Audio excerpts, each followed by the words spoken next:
Tonight, we will hold both kinds of evidence in mind as we travel through these ancient drowned places. We will notice the temples and the colossal statues, yes, because they are genuinely extraordinary and deserve their notoriety.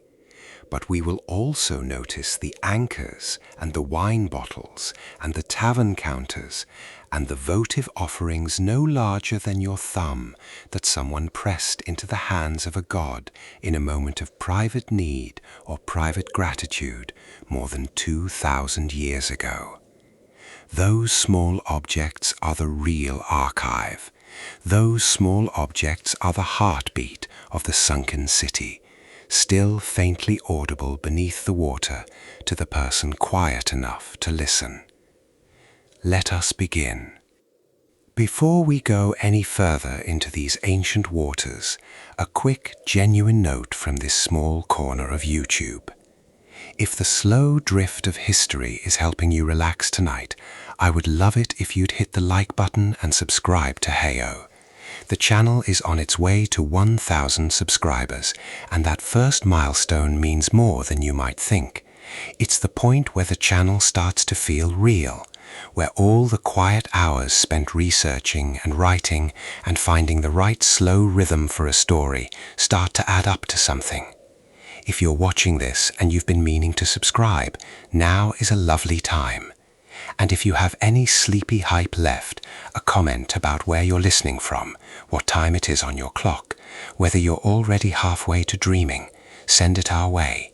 It means everything to know who is drifting off to the same slow march through the past. Now, let's go back under. Section 2. Thonis-Heracleion, Egypt's drowned gateway. 6.5 kilometers off the coast of Egypt, in the shallow waters of Abu Qir Bay, there is a place where the seafloor is unusually busy. Not with marine life, though the fish move through it freely, darting between stones that are much too regular to be natural, navigating columns that lie on their sides in the silt at angles that suggest they once stood upright. The seafloor here is busy with architecture. Thousands of objects spread across an area of roughly 11 by 15 kilometers, a submerged city of extraordinary scale and age, one that was known to the ancient world by two different names and believed for centuries to be two completely separate places. The Egyptians called it Thonis, the Greeks called it Heracleion. For most of recorded history, scholars assumed these were distinct cities, perhaps neighboring each other at the mouth of the Nile. Then, in the year 2000, a French underwater archaeologist named Franck Goddio and his team from the European Institute for Underwater Archaeology made one of the most remarkable discoveries in the modern history of the ancient world. They found the city, one city, both names, submerged beneath 10 meters of water, covered in silt and sediment, nearly perfectly preserved in the cold dark of the Mediterranean for more than 1,200 years. The discovery did not happen overnight. It began in 1996, when Goddio's team started a systematic survey of Abu Qir Bay, using some of the most sophisticated underwater mapping technology available at the time. The water was murky, visibility poor. Divers had to rely on sonar to build up a picture of what lay beneath the sediment, echolocating changes in topography, the way a bat navigates a dark room. Year by year, the shape of something enormous began to emerge from the readings. Streets, harbour walls, the foundations of temples, the outlines of what had once been an entire functioning metropolis, sealed in the mud at the bottom of the sea. What Goddio's team discovered was that Thonis-Heracleion had been founded around the 8th century before the Common Era, making it ancient even by ancient Egyptian standards. For centuries, it served as Egypt's most important port of entry from the Mediterranean world, the obligatory gateway through which all ships arriving from Greece had to pass before they could proceed inland. Every foreign merchant, every diplomat, every soldier coming to Egypt by sea passed first through Thonis-Heracleion. It was where Egypt met the world. A city of immense commercial and ceremonial significance, built on a network of islands and canals at the mouth of the Canopic branch of the Nile, the westernmost of the river's great distributaries. Imagine the city as it would have appeared in its prime, sometime in the 6th or 5th century before the Common Era. You were approaching by ship coming from the west, perhaps from Greece or Phoenicia or Carthage. The delta coast is flat and green, the sky wide and bright. Then the city rises ahead of you, spreading across the low islands in the river mouth, its buildings reflected in the water channels that crisscross between them. There are quays busy with boats unloading cargo, amphorae of wine and oil, bolts of cloth, metals, grain, spices. There are customs officials and temple priests and merchants and sailors from half a dozen cultures speaking half a dozen languages. There are statues at the harbour entrance, colossal figures carved in pink granite, standing sentinel at the threshold between the sea and the land of Egypt. The harbour area that Goddeau's team mapped was enormous, the largest of its kind yet discovered in ancient Egypt. More than 700 anchors have been recovered from the bay around the city's main harbour, which gives some sense of the sheer volume of maritime traffic the port was managing. Alongside the anchors, the team has brought up more than 60 ancient shipwrecks of various sizes and types, including large Ptolemaic barges that would have been used for ceremonial purposes. One particularly remarkable ship recovered from the site was approximately 25 meters long, a rowing vessel fitted with a large sail, its flat bottom and keel perfectly designed for navigating both the open Mediterranean and the shallow channels of the Nile Delta. It was buried under 5 meters of clay and temple debris, preserved by the very catastrophe that sank it. Among the other artifacts recovered from the site, bronze coins and gold jewelry that tell of the city's wealth, ceramic vessels that speak of trade across the entire ancient Mediterranean world, lead weights still stamped with their official measurements used by the tax collectors and customs officials who levied duties on every ship that came through, terracotta figurines of the gods, Egyptian gods standing alongside Greek ones, evidence of the multicultural character of a port city where cultures collided and mixed and made something new. And then there are the statues. The statues are perhaps the most immediately striking objects recovered from Thonis-Heracleion. 3 colossal figures in particular have become iconic. A massive statue of Hapi, the god of the Nile flood, standing more than 5 meters tall in pink granite, dragged from the seafloor and raised into the Mediterranean sunlight after more than 12 centuries of darkness.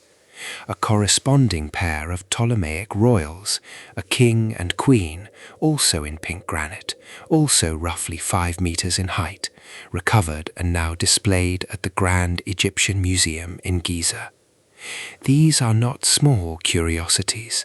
They are enormous, formal, permanent, the kind of objects that announce unambiguously that the civilization that made them was certain it was going to last. It wasn't, of course. No city is. But Thonis-Heracleion lasted a very long time, roughly 1,000 years of operation as a major port, before its particular end came. And understanding how it ended, why this great city that once welcomed the whole ancient world at its threshold simply sank into the sea and was forgotten for 12 centuries, requires us to look at the ground it was built on, and the peculiar vulnerability of cities built on the Nile Delta. Section 3. The Temple of Amun-Gereb and the Sacred Structures of Thonis. At the center of Thonis-Heracleion, not at the edges where the merchants haggled and the sailors drank and the customs officials counted their duties, but at the beating spiritual heart of the whole city, there was a temple. And not just any temple, the grand temple of Amun-Gereb, the Egyptian form of Amun as the supreme deity, the father of the gods, the hidden one, whose breath was the wind, and whose name meant concealment itself. This was the most important building in the city, perhaps the most important building in all of northern Egypt at the time of the city's founding, and certainly the most important sacred space through which every king traveling to be legitimized by the gods of the Delta had to pass. The temple was massive. Its footprint covered an island at the center of the city's canal network, accessible by ceremonial waterways that the ancient Egyptians used with the kind of reverence we might reserve for the great cathedrals. The pylons, the monumental gateways, would have risen high above the low delta landscape, visible from the sea for miles, announcing the presence of something sacred and permanent. The walls would have been carved and painted with scenes of divine ceremony, pharaonic victories, the eternal cycles of the gods. The whole structure would have been surrounded by a sacred lake, used for ritual purification and for the processions of divine barks, the boats that carried the golden statues of the gods in great annual ceremonies that were among the most important religious events in the Egyptian calendar. One of those ceremonies was the mysteries of Osiris, the ancient Egyptian ritual of death and resurrection that was performed every year in the month of Khoiak. Texts and carved reliefs found in the Osirian chapels at Thonis-Heracleion describe this ceremony in considerable detail. Small golden boats, the excavations have so far recovered more than 60 of them, would be launched on the sacred lake in a procession commemorating the death, dismemberment, and miraculous reassembly of the god Osiris. It was one of the most theologically rich ceremonies in the entire ancient Egyptian religious calendar, and the fact that it was performed here, in this port city, in this city at the edge of Egypt, speaks to how important Thonis-Heracleion was, not just commercially, but spiritually. The temple also served a constitutional function. According to ancient texts, every pharaoh traveling to receive divine sanction had to stop at the temple of Amun-Gereb in Thonis-Heracleion. The temple was a way station on the road to royal legitimacy. To rule Egypt, you had to be recognized by its gods, and the gods here, at this particular threshold between the sea and the land, this liminal space where the Nile met the Mediterranean, were among the most powerful arbiters of that recognition. Godio's excavations around the temple have revealed a rich scattering of ritual objects that paint a vivid picture of centuries of active worship. Bronze ritual instruments, faience amulets in their hundreds, small magical objects depicting protective deities that would have been worn by the faithful or deposited as offerings. Stone stelae, upright inscribed slabs, bearing texts that record royal decrees and religious proclamations.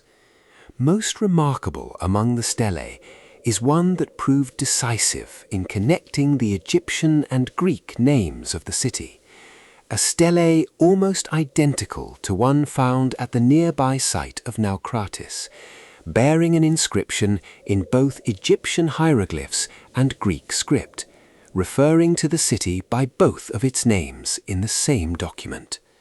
This was the stone that confirmed what centuries of scholarly debate had failed to resolve. Thonis and Heracleion were not two cities, they were one. The area immediately surrounding the temple is one of the densest zones of archaeological material in the entire site. This is where the ritual deposits accumulated over centuries, the accumulated prayers and offerings and votive gifts of generations of worshippers who came to this place to ask the gods for favor, or to give thanks for favors already received. Layer upon layer of small bronze figurines, oil lamps, pottery fragments, amulets, coins. The sediment here is thick with human hope. Somewhat further from the main temple complex, but still within the sacred precinct, Godio's team has identified what appear to be the foundations of smaller subsidiary chapels and processional avenues. There are traces of what were once formal walkways connecting the main harbour areas to the temple, stone-paved roads wide enough for ceremonial processions, flanked by what may have been the bases of statues or offering tables. The whole arrangement speaks of a city in which the boundary between the sacred and the commercial was not as sharp as we might assume. The temple stood at the heart of the harbour. The merchants prayed in sight of the priests. The gods were present in the counting houses, not just in the chapels. Beyond the temple, the city spread across its network of canals and islands in a pattern that Godio's mapping has gradually revealed over 2 decades of painstaking work. There were distinct residential and commercial districts. There were shipyards and warehouses and the kinds of large administrative buildings that any major port requires. There were houses with multiple rooms, their walls still standing in some cases to shoulder height, still bearing traces of plaster and paint.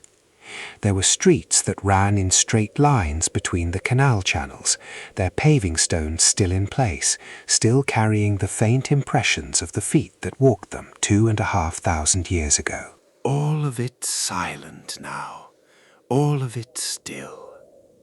The temple of Amun-Gereb, once loud with chanting and incense smoke and the splashing of golden boats on a sacred lake, now sits in the soft mud of Abukir Bay, its walls collapsed, its pylons fallen, its sacred lake indistinguishable from the sea floor that surrounds it. The priests are gone, the boats are rotted, the incense smoke dissolved into the Mediterranean air before the first Roman emperor was born. But the stone remains, the inscriptions remain, the votive offerings remain in their layers of accumulated devotion, waiting for patient hands to lift them back into the light. Section 4. How Thonis-Heracleion sank.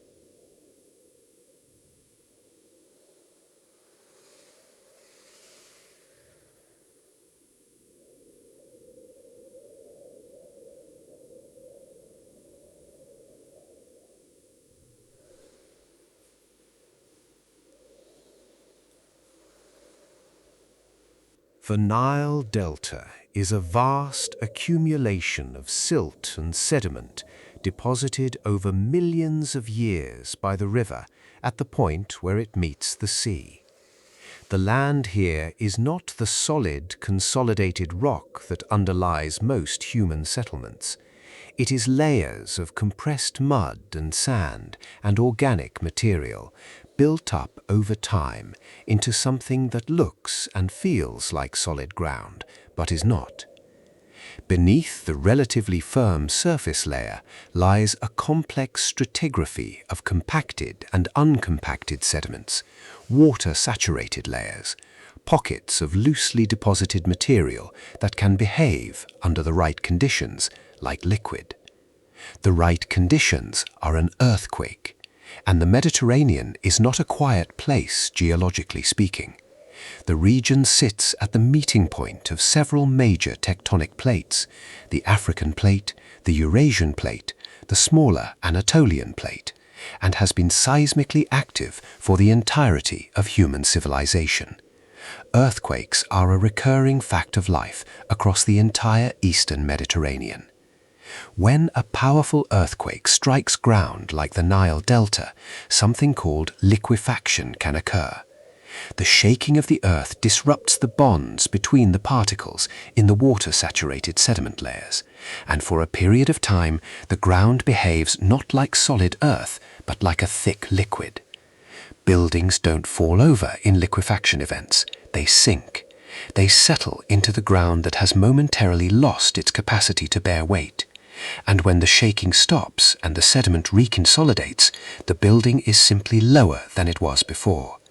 If the building was near sea level to begin with, as everything in Thonis-Heracleion was, given its position at the very mouth of the Nile, even a relatively modest amount of subsidence can be enough to put the entire structure underwater. Research carried out by Godio's team and their geological collaborators suggests that Thonis-Heracleion experienced multiple such events over the centuries, each one lowering the city a little further towards sea level. There is evidence in the stratigraphy of the site for at least 2 major episodes of rapid subsidence, likely earthquake-triggered, and a longer background process of gradual settling as the weight of the buildings slowly compressed the soft delta sediment beneath them. The city was sinking even as it flourished. Its inhabitants would have watched the water creeping up through the lower streets, would have raised their thresholds and filled their lower cellars, and eventually, perhaps, simply moved. But the final submersion, the event that put the last visible traces of Thonis-Heracleion beneath the surface of the sea and kept them there, may have been more sudden. The geological evidence points to a catastrophic subsidence event, possibly combined with a tsunami, that occurred sometime during the late 1st century before the Common Era or the 1st century of the Common Era.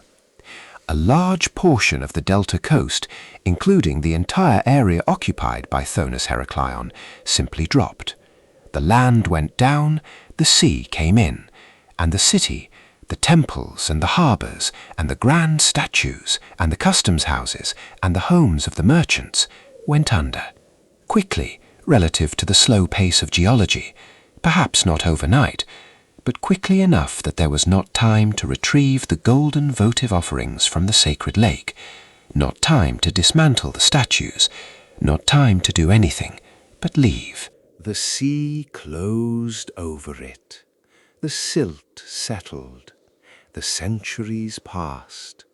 The city became a legend, then a reference in old texts, then a mystery, then a name that most scholars assumed referred to a place that might have been somewhere else entirely, or might never have existed at all, until the sonar started drawing its picture in the murky water of Aboukir Bay, and the shape of the city began to emerge from the darkness.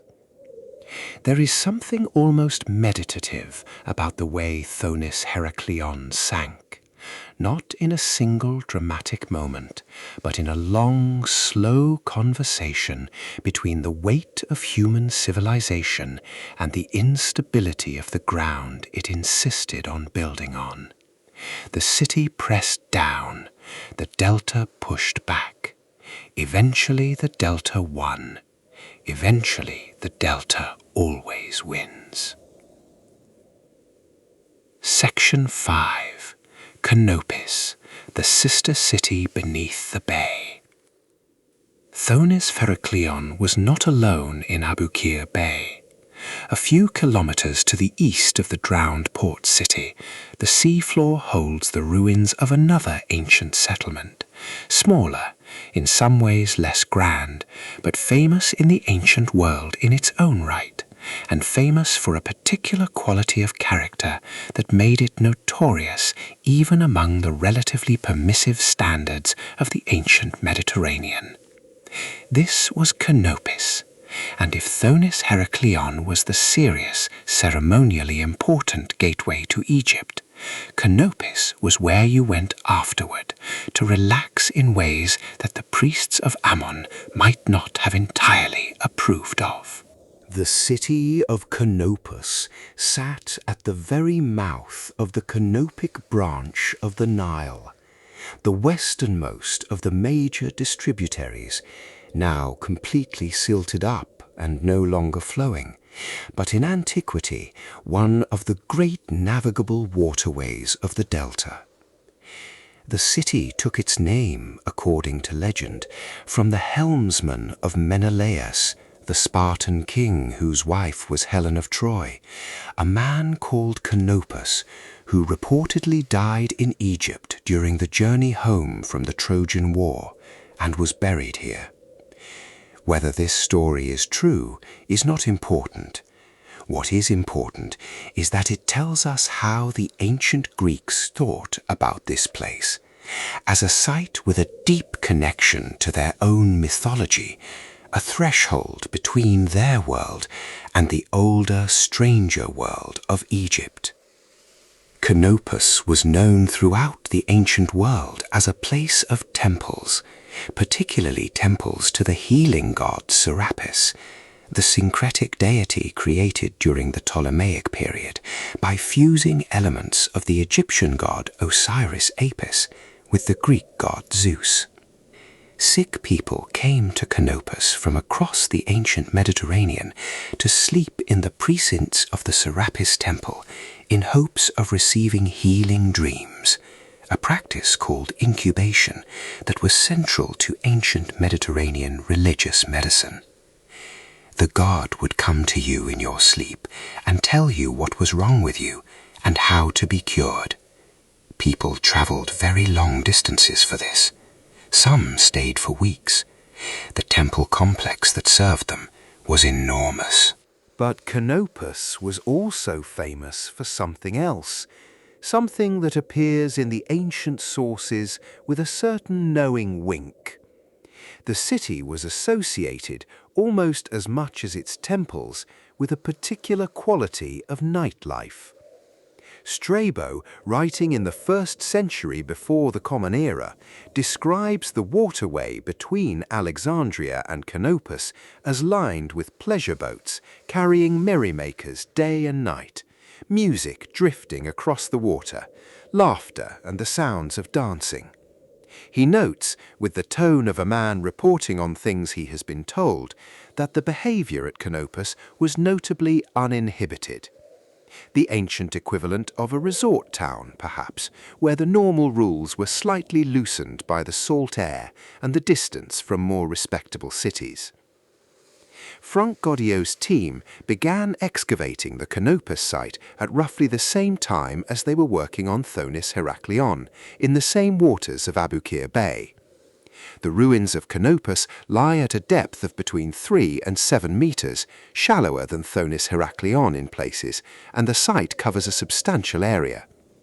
Among the most significant finds from the Canopus excavations are objects related to the great Isis and Osiris cult, including numerous ritual vessels used in the annual ceremonies of the death and resurrection of Osiris, the same ceremonial cycle performed at Thonis-Heracleion, but reflected here in a different way, in a different architectural setting, with different ritual objects telling a slightly different version of the same sacred story.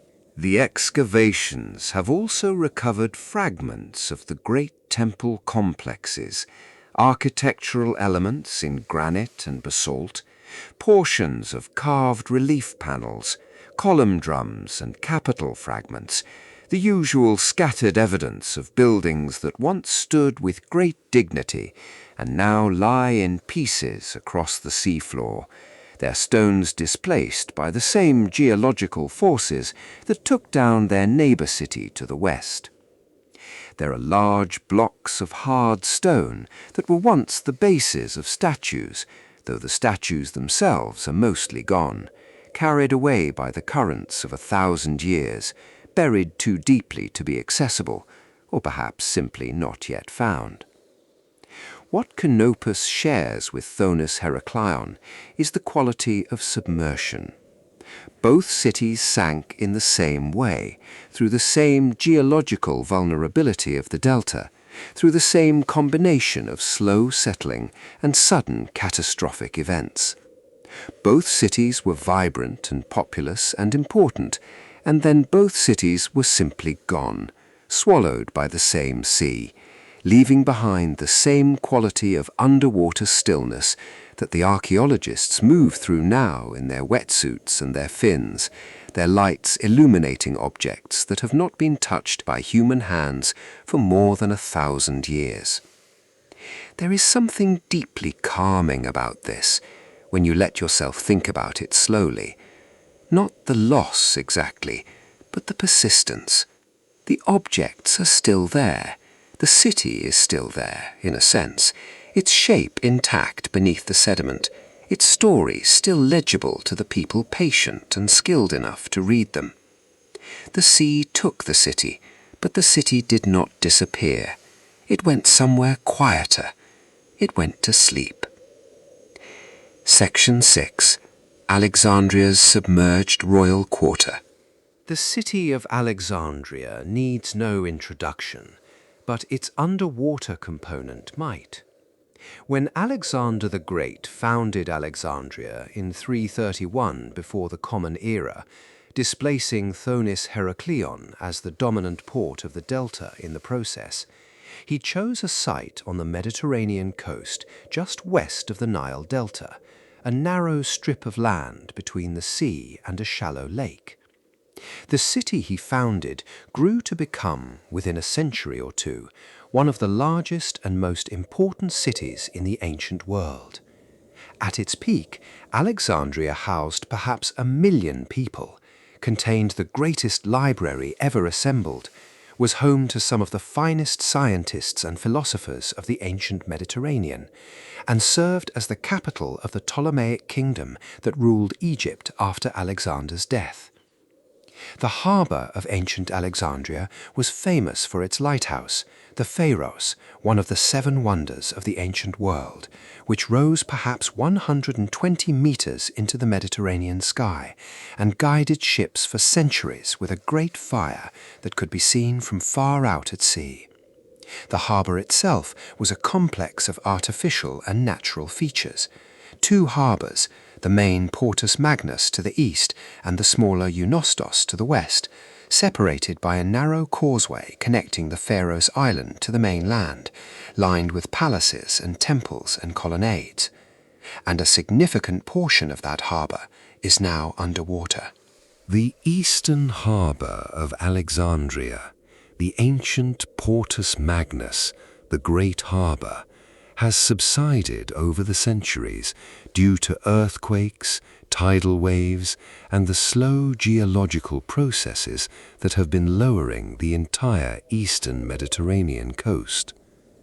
Today, the ruins of the ancient royal quarter of Alexandria lie in the waters of the eastern harbour, in some places only a few meters beneath the surface of the Mediterranean, in others deeper, covered by sediment and centuries of accumulated urban debris. Frank Goddio, working here before he found Thonis-Heracleion, began mapping the submerged areas of Alexandria's harbour in the early 1990s. What he found was extraordinary.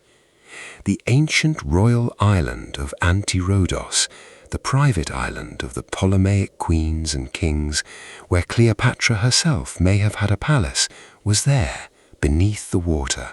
its outline preserved in the stone foundations of its seawalls and the scattered remains of its buildings. Columns lay on the seafloor where they had fallen. The stones of quays and harbour walls were still in place. Statues looked up from the sediment with their patient, time-worn faces. Among the finds from the submerged royal quarter, sphinxes, several of them, lying quietly on the harbour floor with the calm expressions of beings that have all the time in the world. Columns of pink Aswan granite, fragments of carved decoration from what must have been extremely elaborate buildings, inscribed blocks carrying names and titles that connect them to specific rulers of the Ptolemaic dynasty.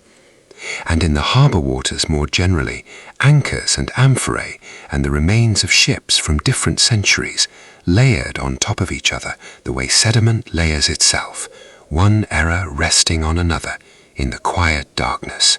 Perhaps the most evocative element of the submerged Alexandria story is the possible location of Cleopatra's palace itself. Goddeau's team mapped what appears to be the remains of large palatial buildings on Antirodos Island and on the adjacent section of the ancient royal coastline. Whether Cleopatra, the last of the Ptolemaic rulers who died in 30 before the Common Era after the Roman conquest of Egypt, actually lived and died in these buildings is not something that archaeology can confirm with certainty. But the possibility is there, in the stones. The last queen of ancient Egypt, the woman who received Julius Caesar and Mark Antony in her court, who navigated the most turbulent political waters of the ancient world with a brilliance that has never really been matched, may have walked in rooms that are now visited only by fish. There is also the matter of Mark Antony's melancholy retreat. Ancient sources describe how, in the final desperate period before the Roman conquest, Mark Antony withdrew to a small island structure in the harbour of Alexandria and sat there in solitary reflection, having declared that he wanted to live as a misanthrope, like the Athenian Timon. He called the structure the Timonium. Whether it has been found in the underwater ruins of the harbour is debated among archaeologists, but there are structures in the right location that may correspond to what the ancient writers described. A small promontory, submerged, its stones scattered, where a great general sat and contemplated defeat before the end came. The eastern harbour of Alexandria today is still an active harbour. Ships pass over the ruins, ferries cut through the same water that covers Cleopatra's Island. The city of modern Alexandria crowds the waterfront above, and below in the sediment, the ancient city waits with its usual patience, its columns and its sphinxes and its harbour walls, keeping their long silence in the warm Mediterranean dark. Section 7. Pavlopetri, the oldest sunken city in the world. Let us travel now from Egypt to Greece, and from the relatively recent past, 2,000 years give or take, to something considerably older, to a place that makes the temples of Thonis-Heracleion look almost modern, to a small bay on the southern coast of the Greek Peloponnese, near a village called Pavlopetri, where the seafloor holds the remains of a city that was already ancient when the pyramids were being built. Pavlopetri is considered to be the oldest known submerged town site in the world.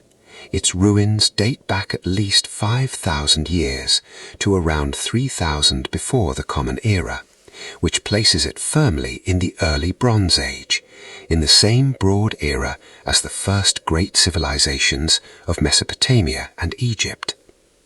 Later evidence from the site suggests occupation as far back as 2800 before the Common Era, and the city continued to be inhabited through the Mycenaean period, roughly 1600 to 1100 before the Common Era, which means it was a living, functioning settlement during the same general period that Homer's heroes would have been fighting their legendary wars. The city lies in Vatica Bay, off the coast of the Laconia region in the southern Peloponnese.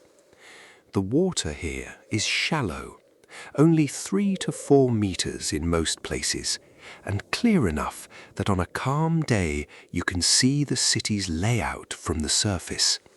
And what a layout it is! Pavlopetri was not a random scatter of huts. It was a planned urban settlement, one of the earliest known examples of what we might recognize as town planning.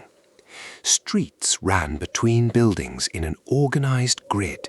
There were residential neighborhoods with houses of multiple rooms, some with as many as 12 rooms, their stone foundations still clearly distinguishable from each other. There were administrative buildings that appear to have served a public function. There was a large open central area that may have been a public square or market. There were cemeteries at the edges of the settlement. There were manufacturing areas where pottery was made and cloth was woven. This was a city, not a village.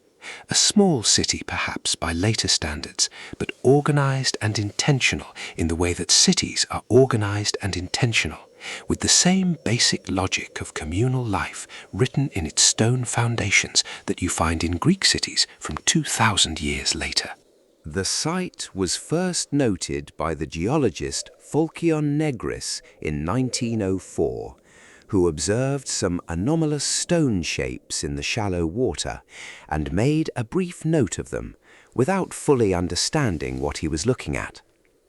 It was rediscovered in 1967 by Nick Fleming, an oceanographer from the University of Southampton, who recognized the submerged structures for what they were.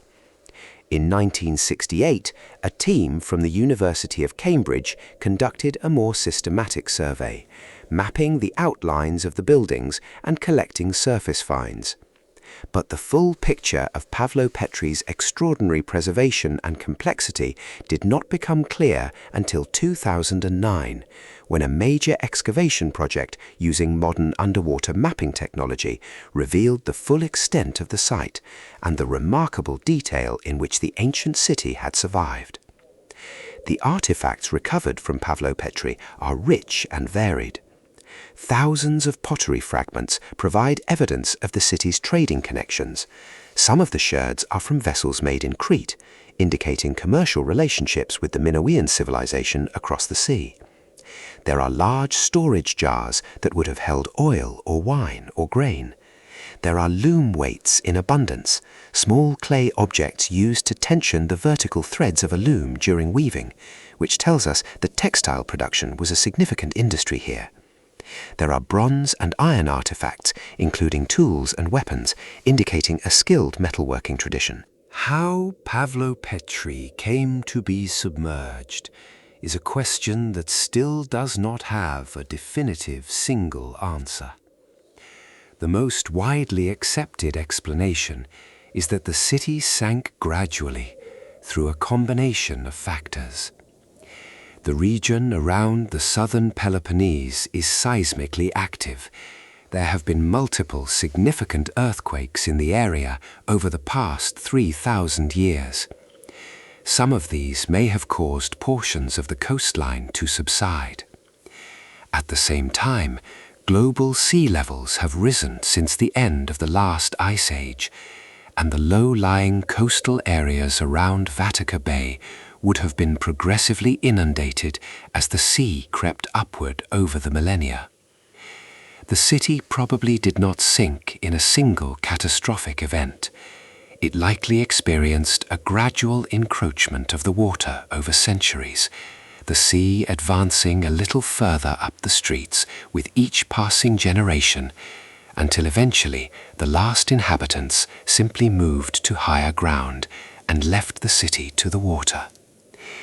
What they left behind was one of the most remarkable time capsules in the entire archaeological record. Because the submersion happened gradually, without the violence of a sudden catastrophic event, the structures were not shaken apart or buried under avalanches of debris.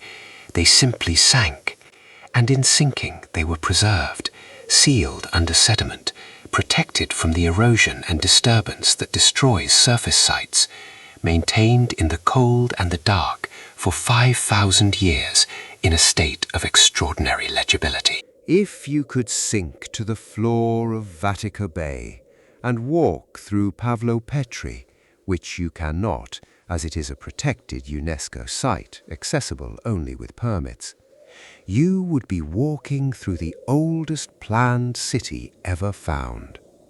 You would be walking streets that were laid out 1,000 years before the Trojan War. You would be passing through doorways that were used when the great stone circles of northern Europe were still new. The city beneath the water is older than most of the oldest things most people have ever heard of, and it is intact, and it is quiet, and it is still there. Section 8. Dwarka, the mythological sunken city of India. Move now from the clear, shallow waters of the Greek Peloponnese to something warmer and more complicated, to the northwest coast of India, to the Gulf of Kambat off the shores of Gujarat, where the sea holds ruins that have stirred one of the most fascinating and contested debates in underwater archaeology. This is the site associated with Dwarka, the legendary golden city of the god Krishna, a place described in the ancient Hindu texts with such precision and such longing that generations of scholars and pilgrims have wondered whether it was myth or memory. Dwarka, the name means gateway in Sanskrit, is one of the most sacred cities in the Hindu tradition. According to the great epic, the Mahabharata and the Srimad Bhagavatam, it was the capital city built by Krishna after he left Mathura, a magnificent city of gold and jewels constructed on land reclaimed from the sea itself. A city of 900,000 royal palaces, of market streets stretching for miles, of celestial music and divine perfume drifting through its wide avenues. A city so beautiful that the gods themselves would come to admire it. And then, according to the texts, 7 days after Krishna's death, the city was swallowed by the sea. Modern Dwarka is a real city, still existing on the coast of Gujarat, still regarded as one of the 7 most sacred Hindu pilgrimage sites. And just offshore from modern Dwarka, in the waters of the Gulf of Kambat, archaeologists from India's Marine Archaeology Centre have spent decades investigating underwater structures that have attracted international attention. The discoveries are genuine, and the debate about them is complicated. In the late 1970s and 1980s, teams from the Marine Archaeology Centre, led by the archaeologist S.R. Rao, conducted systematic underwater excavations near Dwarka and found submerged structures at depths of between 3 and 12 meters. Stone walls, platforms and artifacts, including pottery, anchors and other objects that the team dated to the late Bronze Age and early Iron Age, roughly 1500 to 500 before the Common Era. These findings were significant.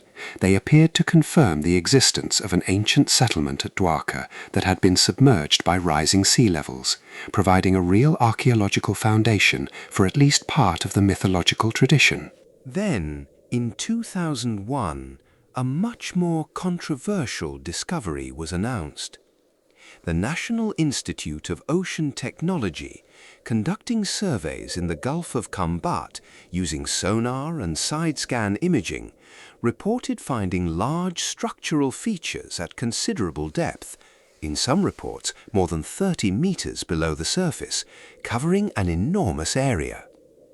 The initial reports suggested these might be the remains of a city far larger and far older than the Bronze Age structures found near Dwarka, potentially dating back more than 9,000 years, which would make them among the oldest examples of human construction ever found. The debate about the Gulf of Cumbat site has been vigorous and ongoing. Some researchers have argued that the sonar images show genuine architectural features of an ancient settlement submerged when sea levels rose after the end of the last ice age. Others have pointed out that the images could be interpreted as natural geological formations, and that the artifacts recovered from the site, which included worked stone tools and pottery fragments, have been disputed in terms of their context and dating. Independent verification of the most dramatic claims has been difficult because the conditions in the Gulf of Cumbat are challenging. Strong currents, poor visibility, and high sediment load make systematic underwater work there extremely complicated. What is not disputed is that the Gujarat coast has seen significant sea level changes since the last ice age, that human settlements did exist in coastal Gujarat from at least the Bronze Age, and that some of those settlements are now underwater. Whether the oldest and deepest structures in the Gulf of Cumbat represent a 9,000-year-old city, a natural geological formation, or something in between, is a question that archaeology has not yet definitively resolved. From the warm, mythologically charged waters of the Indian subcontinent, let us drift eastward across the Indian Ocean, across the Bay of Bengal, out into the vast blue expanse of the Western Pacific, to a small island at the very southwestern tip of the Japanese archipelago. Yonaguni-jima is the westernmost inhabited island of Japan, a remote, wind-swept place in the East China Sea, closer to Taiwan than it is to the Japanese mainland, known primarily for its sharks and its dramatic coastal cliffs. But since 1986, Yonaguni has also been known for something else, something that sits on the seafloor off its southern coast, at a depth of between 5 and 40 meters, and has been generating argument ever since. The Yonaguni Monument, as it has come to be called, is a massive underwater structure of remarkable geometrical regularity. Its most prominent feature is a flat-topped stone platform, roughly 50 meters long and 20 meters wide, rising in a series of what look unmistakably like steps from the seafloor. The steps are clean-edged, broad, and regular. They look at first glance and second glance and third glance like the terraced face of a stepped pyramid. Around and adjacent to this main structure are other features that have attracted intense attention. What appear to be carved columns, a triangular depression that some researchers have interpreted as a carved pit, channels cut into the rock, and a feature that has been called a road, a long, flat, smooth expanse of stone running roughly parallel to the main terrace structure. The question that has divided researchers since Kiichiro Aratake, a local diving instructor, first discovered the monument in 1986, is simple to state and almost impossible to definitively answer. Is the Yonaguni Monument natural or man-made?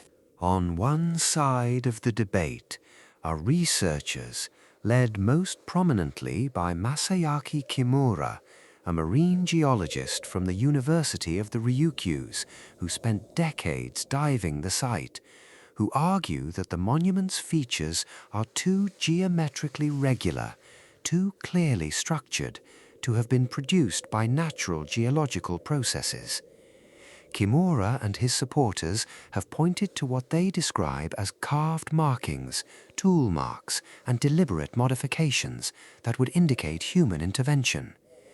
They have argued that the monument is the remnant of a large ceremonial or civic structure built when Yonaguni was above sea level, which would place its construction at least 10,000 years ago, during the period when global sea levels were much lower following the last ice age. On the other side are geologists who argue that the monument's features can be fully explained by the natural geology of the area. The rock at Yonaguni is a fine-grained sandstone that naturally fractures along regular planes, producing clean right-angled breaks and flat surfaces.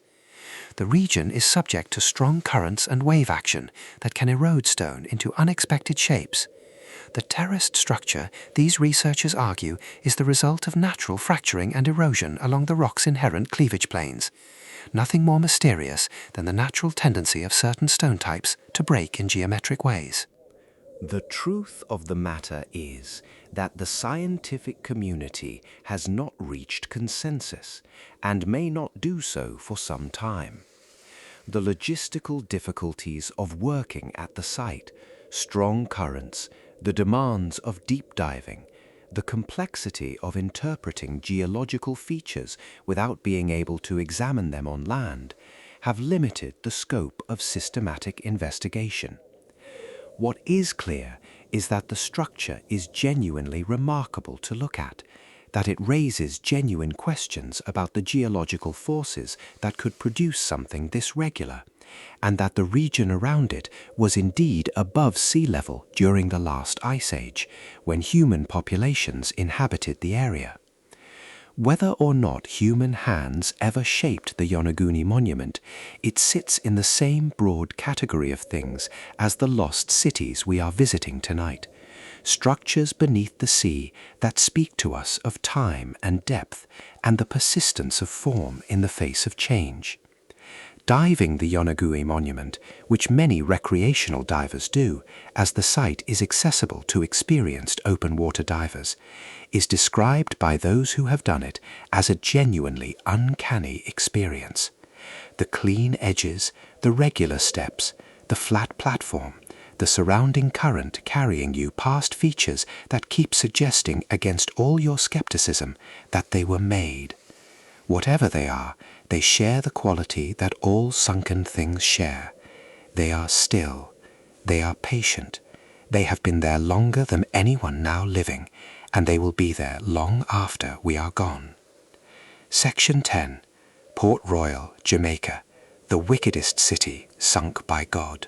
On the morning of June 7th, 1692, the sun rose over Port Royal, Jamaica, the way it always did, bright and hot, and promising another day of the particular kind of life that Port Royal was famous for across the Atlantic world. A life of trade and piracy and commerce and rum. A life loud with the sounds of a harbour city in its prime, full of the kinds of people who ended up in places like Port Royal, because they were unsuited to, or unwelcome in, more conventional places. Port Royal occupied the tip of a long, narrow sand spit called the Palisadoes that curved around the southern edge of Kingston Harbour. It had been founded by the Spanish in 1518, taken by the English in 1655, and developed into one of the most important ports in the Caribbean, and one of the most notorious cities anywhere in the world. By the 1680s, Port Royal had a population of somewhere between 6,500 and 10,000 people, making it one of the largest cities in the English Americas. It was, by almost any measure, extraordinary. The city's economy was built on a foundation of legitimate trade. It was a major entrepot for goods moving between England, the American colonies, Africa, and the Spanish Caribbean, and on a parallel economy of privateering and outright piracy. Port Royal was the home port and the spending ground of some of the most famous pirates and privateers of the golden age of Atlantic piracy. Henry Morgan, the Welsh buccaneer who became so successful at raiding Spanish ships and settlements that the English eventually made him Lieutenant Governor of Jamaica, is the most famous name associated with Port Royal, but he was far from alone. The city drew adventurers, escaped servants, former soldiers, merchants, tavern keepers, and all the auxiliary trades that spring up wherever large amounts of impulsively acquired money are circulating. Contemporary accounts of Port Royal read like descriptions of a city that has decided to try every possible human vice simultaneously. There were more than 100 taverns in the city at its peak, one for every 10 adult male residents, more or less. There were brothels, gaming houses, and chandlers selling everything a pirate ship might need for the next voyage. There was gold and silver in quantities that would be staggering anywhere, but were especially staggering given the city's small physical footprint on its narrow sandspit. The Spanish, the Dutch, and the French all had their own accounts of Port Royal as a place of breathtaking wealth and breathtaking moral disorder. A city where fortunes were made and spent and lost again in the course of a single week, where violence was casual and the laws of more respectable places simply did not apply in the same way. The city's moral reputation preceded it across the Atlantic. London clergymen preached against it. Colonial authorities occasionally tried to regulate it with limited success. The phrase that would stick to it across the centuries, the wickedest city on earth, was not invented after the disaster, but during the city's living years by people who disapproved of what Port Royal was and what it represented. Some of them, when the disaster came, took a certain grim satisfaction in the timing. The morning of June 7th, 1692, was a Tuesday. The earthquake struck at 11:43 in the morning, a time we know with extraordinary precision because of a pocket watch discovered in the harbour during underwater excavations, its hands frozen at the moment of impact, still accurate enough to tell you when the city ended. The earthquake was estimated at a magnitude of approximately 7.5, enormous, enough to be felt across the entire island of Jamaica and beyond. Port Royal was built on exactly the wrong kind of ground for an earthquake of this magnitude. Like Thonis-Heracleion on its Nile Delta silt, Port Royal sat on a narrow spit of loose sand and gravel, a geologically young and unstable foundation that was entirely unsuited to bearing the weight of a densely built city during a major seismic event. When the earthquake struck, the sand beneath the city liquefied almost instantly. Buildings did not fall, they sank. Streets dropped. The harbour edge of the city, the docks and warehouses and buildings closest to the waterfront, slid into the sea. 2/3 of Port Royal was underwater within minutes. An eyewitness, the Reverend Dr. Emmanuel Heath, wrote of the experience in a letter that has survived. He described the ground opening and closing, swallowing people and horses and buildings, the water rising through the streets, the sounds of the city collapsing all around him. He estimated that around 2,000 people died in the immediate disaster. More, perhaps an equal number, died in the days and weeks afterward from injuries from the tsunami that followed the earthquake and washed across the remaining portion of the city, and from the disease epidemics that are the inevitable aftermath of catastrophic urban destruction. The clergyman who had been calling Port Royal wicked for years saw in its destruction the hand of divine judgment, and said so at some length. The city, they argued, had been exactly what people said it was, and God had accordingly arranged for it to be delivered directly to the bottom of the sea, which was more or less where it belonged. Whether or not you share this theological interpretation, the timing was remarkable. Port Royal sank at the height of its prosperity and notoriety, at the peak of its particular way of life, not in a long decline, but in a single Tuesday morning. Section 11. What the divers found in Port Royal. The sunken city of Port Royal lay mostly undisturbed for the better part of 3 centuries. covered by between 20 and 40 feet of murky, silt-laden Caribbean water, it was occasionally visited by salvagers in the years immediately after the disaster. There were stories of looters retrieving goods from the upper stories of partially submerged buildings while the disaster was still fresh. But systematic examination of what lay below the waterline had to wait for the development of modern underwater archaeology. In 1959, the American inventor and explorer Edwin Link brought his research vessel Sea Diver to Jamaica and conducted the first scientific investigation of the submerged city. Link's most famous find from this expedition was the pocket watch, a silver timepiece dated to 1686, found at a depth of about 20 feet, its hands pointing to 11 minutes and 43 seconds past 11 in the morning. The watch had stopped at the exact moment of the earthquake, preserved by the water in a state of extraordinary detail, and it became perhaps the most evocative single artifact ever recovered from an underwater site. A stopped clock from the moment a city ended, a small mechanical witness to a catastrophe that happened almost 300 years before the diver who found it was born. But Link's excavations were limited in scope. The real systematic investigation of Port Royal began in 1981, when the Nautical Archaeology Program at Texas A&M University, in partnership with the Jamaica National Heritage Trust, began a sustained project of underwater excavation that continued until 1990. This project produced some of the most remarkable results in the history of historical underwater archaeology.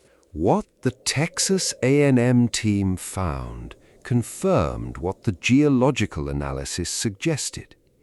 Different parts of the submerged city had sunk in different ways. The areas closest to the harbor edge, the docks and waterfront buildings, had slid and shifted as they went under, their contents jumbled and displaced. But areas that had been slightly further inland in 1692 had sunk more or less vertically, settling into the sea floor with minimal disturbance. These vertical sink areas were extraordinary. Buildings had gone down more or less intact, their floor still level, their contents still roughly where they had been when the earthquake struck. The archaeologists were excavating not a destroyed city, but a paused one. They found in one location a tavern, not the abstract idea of a tavern, but an actual tavern, with its bar area and its storage areas, and its ceramic vessels still in the positions they had been left when the building sank.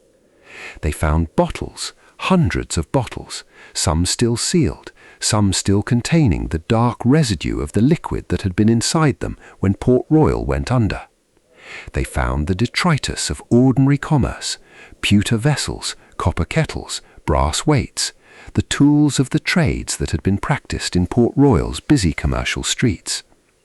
They found a surgeon's kit, a leather case with its instruments still inside, the kind of field medicine kit that would have been used by the ship surgeons who treated the wounded pirates and privateers who came through the city. They found gold and silver coins, rings, buttons, buckles, the small material accessories of daily life in a prosperous 17th century city. They found ceramic smoking pipes, kaolin clay pipes of the kind used for tobacco throughout the English colonial world in the 1600s and 1700s. Everything had been preserved by the cold and dark and the relatively low oxygen environment of the harbor sediment.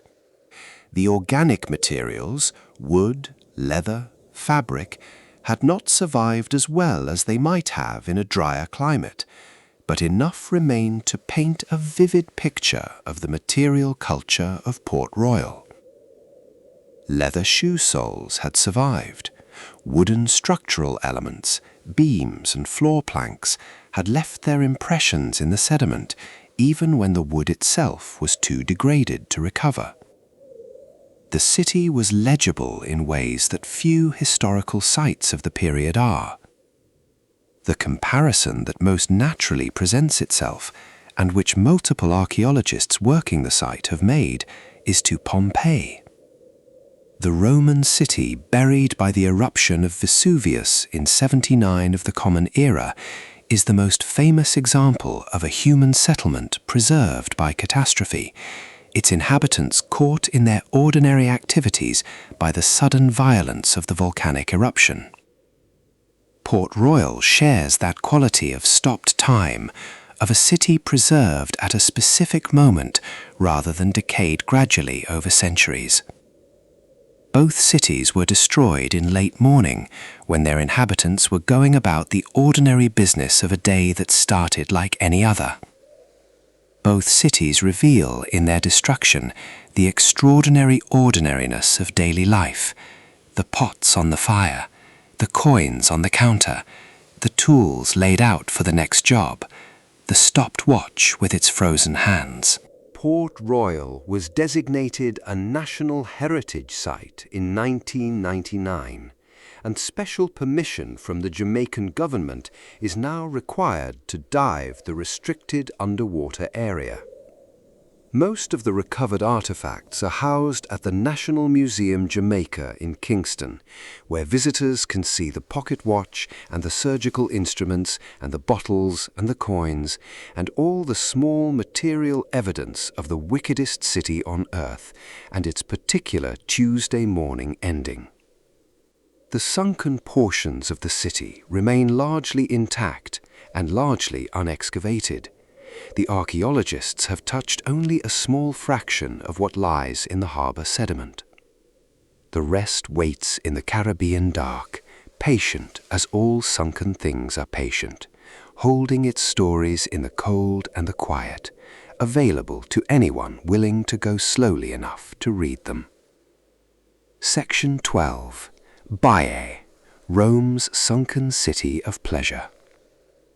Not every sunken city sank through catastrophe.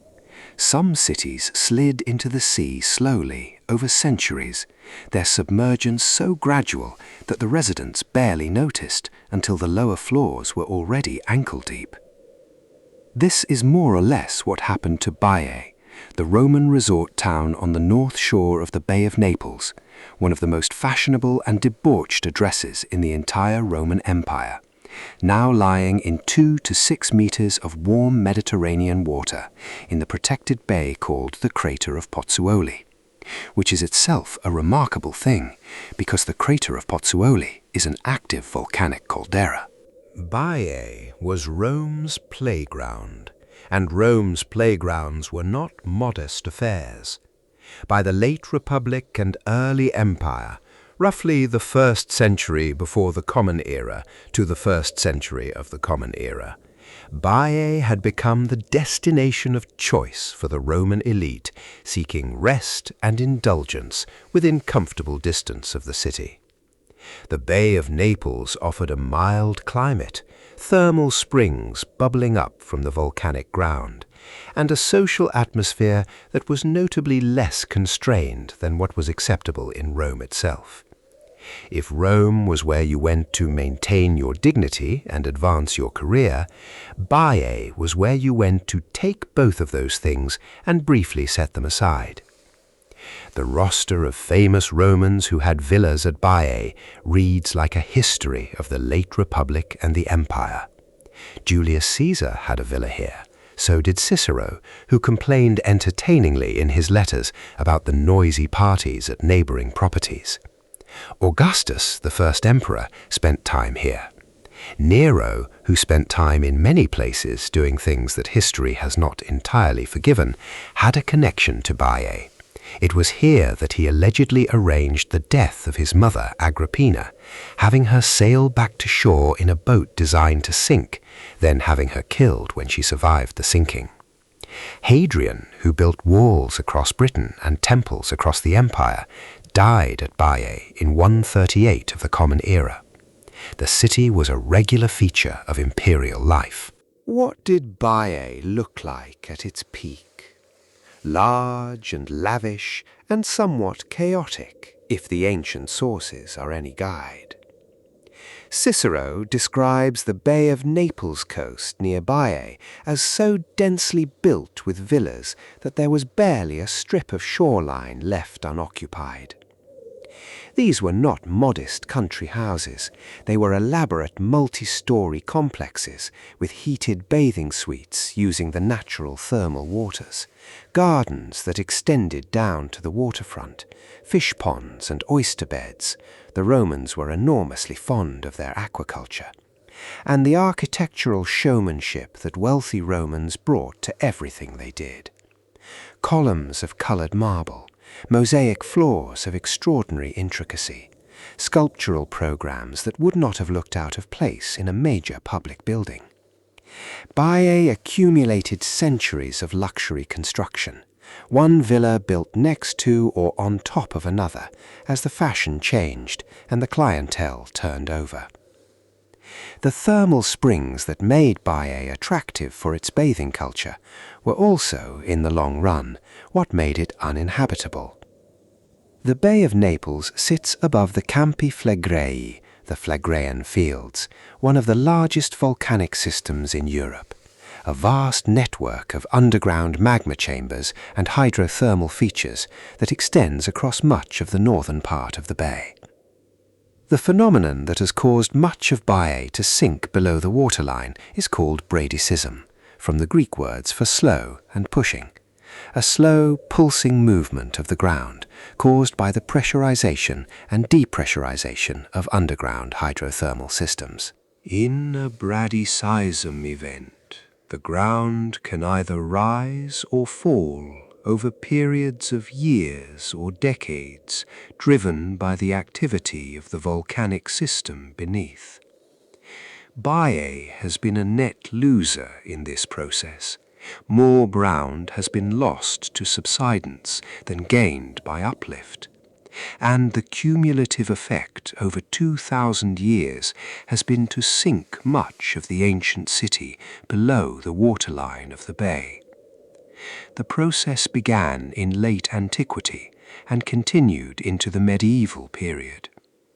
By the Middle Ages, Baiae was a ghost town.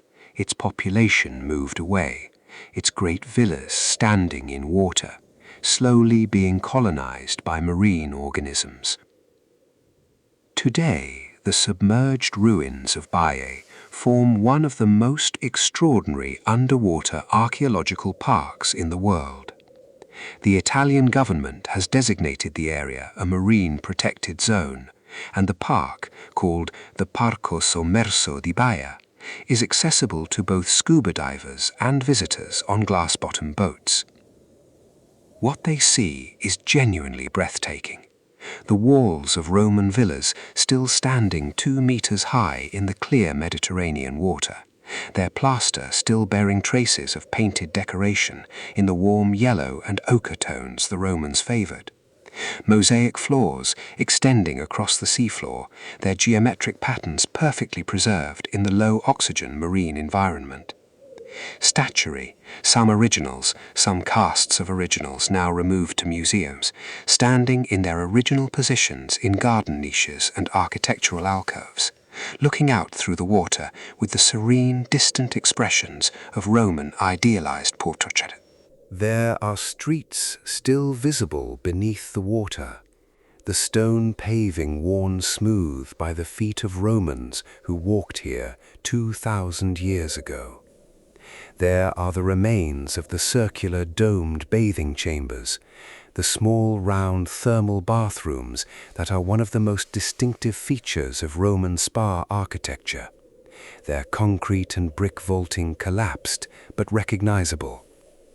There are harbour structures, jetties and breakwaters, and the remains of the large fish tanks in which wealthy Romans kept their sea fish alive, a delicacy and a status symbol that the literature of the period makes quite clear was taken with immense seriousness.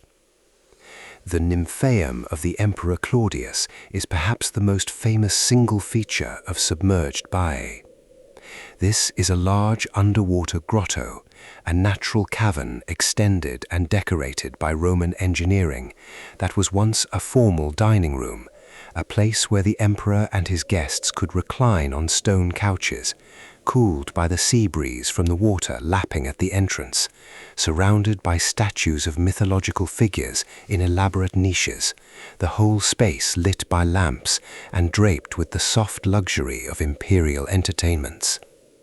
The statues have been removed to a museum in Baiae, but the structure itself remains underwater, and visiting it by scuba dive is an experience that divers describe as one of the most surreal in European underwater archaeology, floating through what was once a dinner party. Baiae tells a slightly different kind of story than Thonis-Heracleion or Port Royal. It was not destroyed by a single event. It was not sunk by an earthquake or swallowed in a Tuesday morning. It was inhabited, and then it was not. And while the inhabiting stopped, the sinking continued, and the sea came up through what had once been the most fashionable address in the Roman world, and made it its own. The luxury did not go anywhere. It just got wet. And it stayed beautiful in a different way. The beauty of the decayed and the preserved and the repurposed.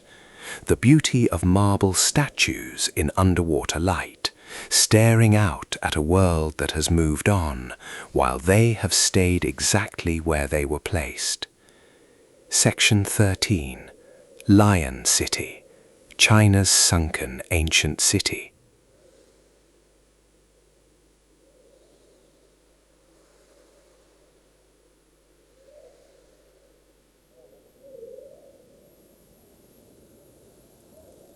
Xicheng. The name means stone city, though it is also often called Lion City for the Wuxi Mountain, the five-lion mountain that it was built beneath. Was founded during the Han Dynasty, roughly 2,000 years ago, and developed through the Tang, Song, Ming, and Qing dynasties into a substantial regional city. By the time it was flooded, it was a well-established settlement, with a population of roughly 300,000 people in the surrounding county, housing important administrative buildings, traditional residences in the distinctive Chinese courtyard style, temples, pagodas, paved streets, and carved stone decorations of extraordinary quality. The decision to flood the city was made in 1959 as part of a large-scale hydroelectric infrastructure project. The Chinese government needed to dam the Shinan River to create a reservoir that would power a new hydroelectric station and provide water resources for the growing industrial city of Hangzhou and the surrounding region. The Shinan River Valley was the chosen location for the reservoir.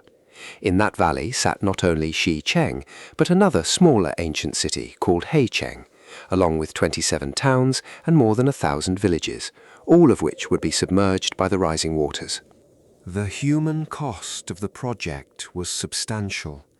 An estimated 290,000 people were relocated from the valley, moved to higher ground and new settlements as the water rose. The cultural and historical cost was also significant, even if it was less visible. 14 centuries of accumulated architecture going under. The records suggest that some efforts were made to document and preserve artifacts before the flooding. Objects were removed to museums, photographs were taken, some records were made. But the vast majority of the two cities' material culture was simply left in place.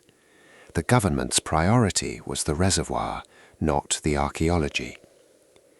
The flooding took time. The water rose slowly through 1959 and into the following years as the reservoir filled. The cities did not go under in a day.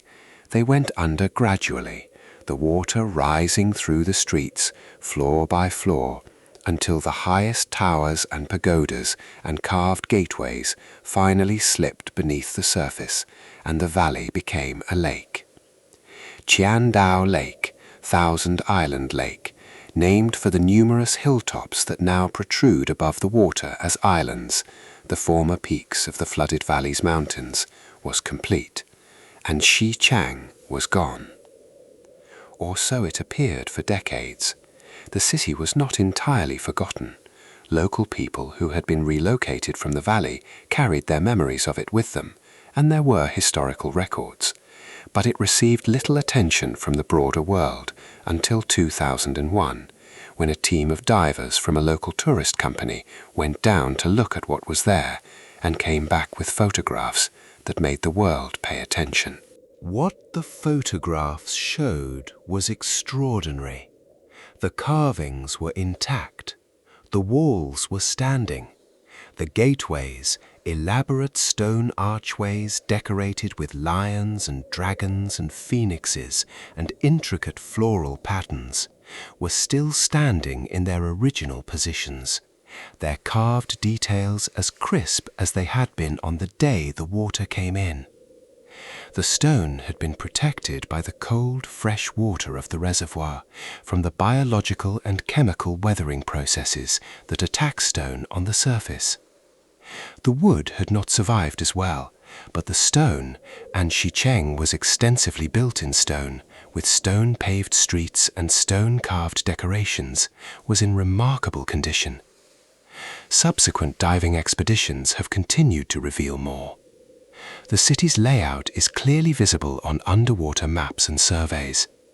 A walled city of roughly 60 football fields in extent, organized in the formal rectangular grid typical of Chinese urban planning, with 5 city gates, one for each of the cardinal directions, plus a central gate of honor, and a central ceremonial axis leading from the main gate to the most important administrative buildings. The walls themselves are still standing to their full height in many sections, the stone blocks fitting together with the precision of centuries of skilled construction. Inside the walls, the streets are paved with stone and still usable, in the sense that a diver can swim along them and follow them from one part of the city to another. The carved stone decorations of Xicheng are the feature that most visitors describe as the most affecting.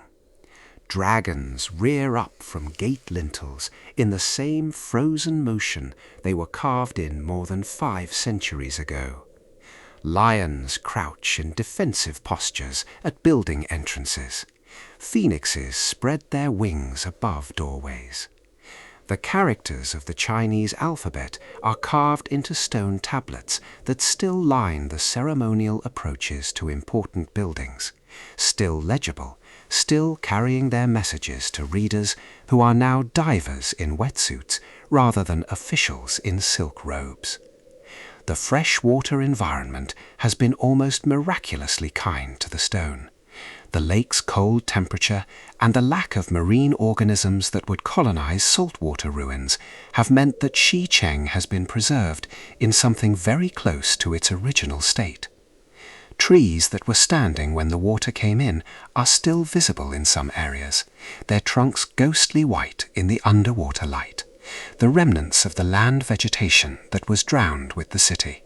Xicheng has become a diving destination of international reputation, though not a simple one to access.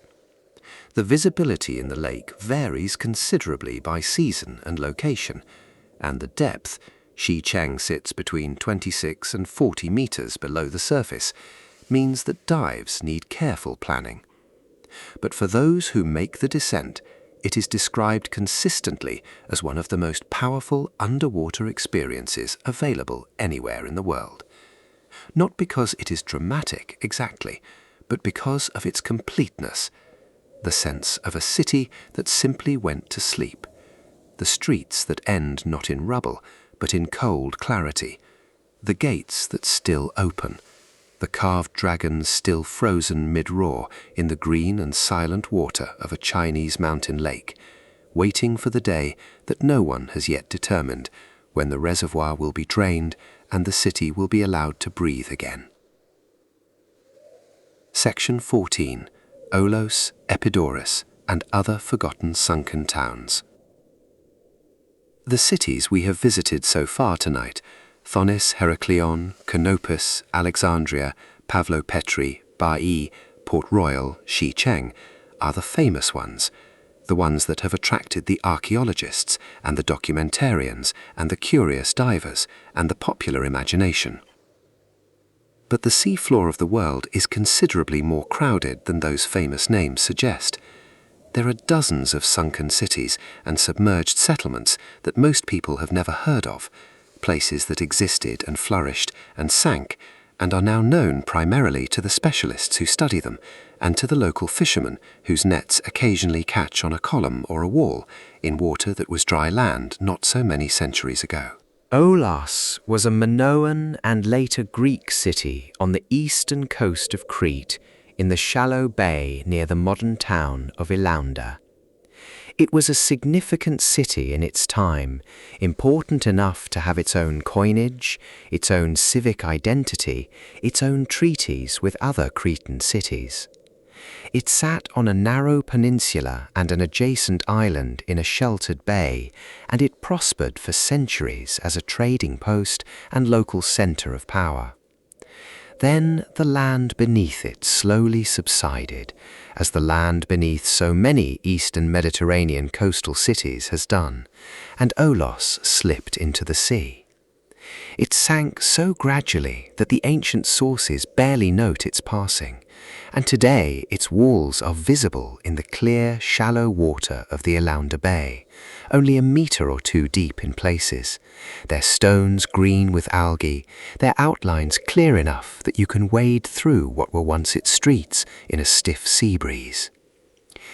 Old Epidaurus, not to be confused with the more famous inland Epidaurus with its extraordinary ancient theatre, was a coastal city in the Argolid region of Greece on the eastern shore of the Saronic Gulf. It too is partially submerged, its harbour and lower city now below the waterline, the upper portion still visible as ruins on the hillside above. The submerged sections include harbour walls and the remains of ancient quays, and the site is regularly visited by snorkelers and divers who come to swim through the outline of a city that was trading across the Aegean 2,500 years ago. The island of Samothrace in the northern Aegean has submerged buildings on its coastline from the Hellenistic and Roman periods. The island was famous in antiquity as the home of the sanctuary of the great gods, the mystery religion whose initiates included Philip of Macedon, his son Alexander, and the historical figures whose names fill the textbooks. The coastal settlements associated with the sanctuary have been partially swallowed by the sea in the millennia since they were built. In Turkey, the ancient Lycian city of Simena, now accessible from the village of Kalikoi, has its harbour district fully submerged, visible in the clear turquoise water of the Kekava roadstead. The Lycian sarcophagi that once stood along the waterfront of the city now rise from the shallow water at the harbour edge, their stone lids still in place, their carved reliefs still visible above and below the waterline. Sailing through the Kekava roadstead on a calm day, you can look down through the water and see the tops of ancient walls passing beneath the hull, whole neighbourhoods of a city that flourished 2,000 years ago, still laid out in the water at a depth of 1 to 3 metres, as if waiting for the sea to leave so it can be inhabited again. In Greece again, the site of Pylos, the Homeric kingdom of the wise king Nestor, the oldest of the Greek heroes who fought at Troy, has its coastal sections partially submerged. The palace of Nestor itself stands on a hill above the sea and has been excavated on land, but the harbour infrastructure that would have served it is now underwater in the Bay of Navarino, its stones resting in the same sea that once launched the ships that sailed, in the poet's imagination, to Troy.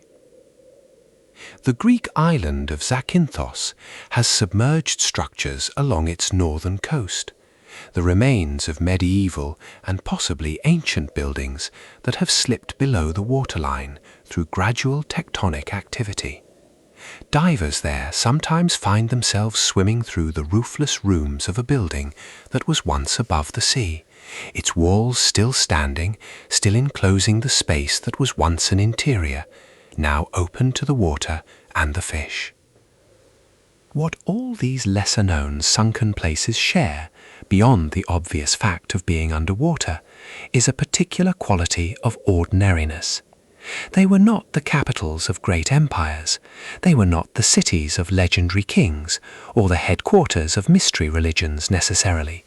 They were towns, they were ports and market towns and fishing settlements and small administrative centres, the places where most people in the ancient world actually lived, not in Alexandria or Athens or Rome, but in the hundreds of small cities that dotted the Mediterranean coastline, each with its own harbour and its own market and its own temples and its own quiet history. The sea has taken a great many of them, and the sea keeps its own record. There is something both humbling and comforting about this. The sea does not discriminate. It takes the great cities and the small ones with equal patience.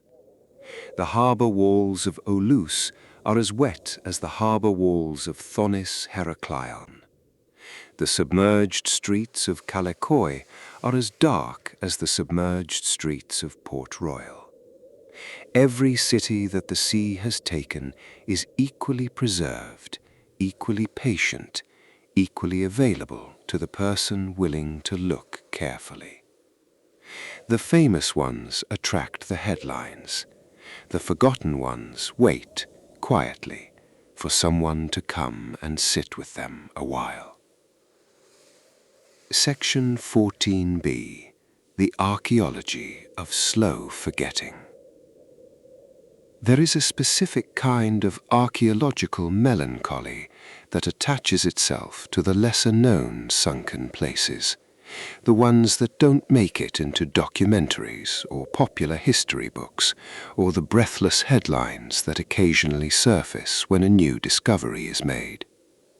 It is the melancholy of genuine obscurity, not the famous obscurity of a Thonis-Heracleion, which was lost but always remembered in texts, always half suspected, always hovering at the edge of scholarly conversation waiting to be found, but the obscurity of places that simply ceased to exist in any record whatsoever, that vanished not just from the surface of the earth, but from the memory of anyone who might have mourned them. These places are the majority of sunken cities. The ones we have named and discussed tonight are the exceptions, the ones important enough to leave a mark in the historical record, impressive enough to attract the funding and the institutional support that makes systematic underwater archaeology possible. The ones we haven't discussed, and there are many, are the small ports, the fishing villages, the seasonal settlements, the harbour towns of cultures that left few written records, the coastal communities of peoples whose names we don't know and whose languages we can no longer read, sitting in the sediment of bays and lagoons around the entire circumference of the world's connected seas. In the Baltic Sea, for instance, the change in coastline since the last ice age have submerged enormous areas of what was once habitable land. The Baltic has lower salinity than the open ocean, which means organic material survives better there than in salt water, and archaeologists working in its shallow coastal areas have found the remains of Mesolithic settlements, the settlements of hunter-gatherer peoples who lived there 8,000 to 10,000 years ago, before the sea level rose and took their world. Wooden posts still stand upright in the seafloor sediment, wicker fish traps are preserved in the silt, stone tools lie where they were dropped, These are not cities, they are not even villages in the formal sense, but they are human places, and they were taken by the water, and they hold in their humble preservation the same essential quality as the grand temples of Thonis-Heracleion, the quality of a life lived in a specific place at a specific time, interrupted by the sea. In the North Sea, now the cold grey water between Britain and continental Europe, there was once a vast landscape called Doggerland, a landmass that connected what is now Britain to what is now Denmark and the Netherlands, habitable and inhabited by Mesolithic peoples during the period immediately following the last ice age, when sea levels were lower and the North Sea basin was still partly dry. As the ice melted and the sea rose, Doggerland was slowly drowned. The process took thousands of years, from roughly 18,000 before the Common Era to around 6,000 or 7,000 before the Common Era, when the last elevated portions of the landscape, now known as Doggerbank, were finally submerged. The people who lived there moved, generation by generation, retreating from the rising water, carrying their lives and their tools, and presumably their stories about the land that used to be there, but was slowly becoming sea. North Sea fishermen have been dredging up the evidence of Doggerland for centuries, without always knowing what they had. A Neolithic spear, a mammoth tusk, a harpoon of antler bone, shaped by hands that closed around it 10,000 years ago, before the sea they are fishing in was even there. These are not from sunken cities, but they are from sunken homes, from sunken lives, and they carry the same essential mystery, the mystery of a world that was present, and then, with the patient indifference of geology, was taken away. The archaeology of sunken places is, in the deepest sense, an archaeology of loss and persistence. Loss because the places are gone from the world of the living, inaccessible to ordinary human experience, separated from us by the weight and darkness of the water. Persistence because they are still there. The loss is not absolute. The past does not disappear simply because the sea covers it. It goes somewhere harder to reach, somewhere that requires more patience and more skill and more cold tolerance to access, but it does not cease to exist. The votive offerings in the sacred lake at Thonis-Heracleion, lying in the silt of Ablukia Bay, are as present as they were the day they were placed there. They are just less accessible. The sea has made them patient, it has made them wait, and in waiting they have become somehow more themselves, more purely what they always were, stripped of everything except their own specific gravity, their own particular weight of meaning in the dark. There is a phrase sometimes used in discussions of underwater archaeology that stays in the mind. The sea floor is the world's largest museum and the least visited. More than 70% of Earth's surface is underwater. The vast majority of that seafloor has never been looked at by human eyes. The proportion of submerged archaeological sites that have been examined, let alone excavated, is vanishingly small. Most of what the sea has taken remains exactly where it was left, untouched, unread, unknown, waiting in the dark for the light and the attention that may or may not ever come. This could be a melancholy thought, but in the quiet moments before sleep, it feels more like the opposite. The world is larger than we know. The past is more present than we think.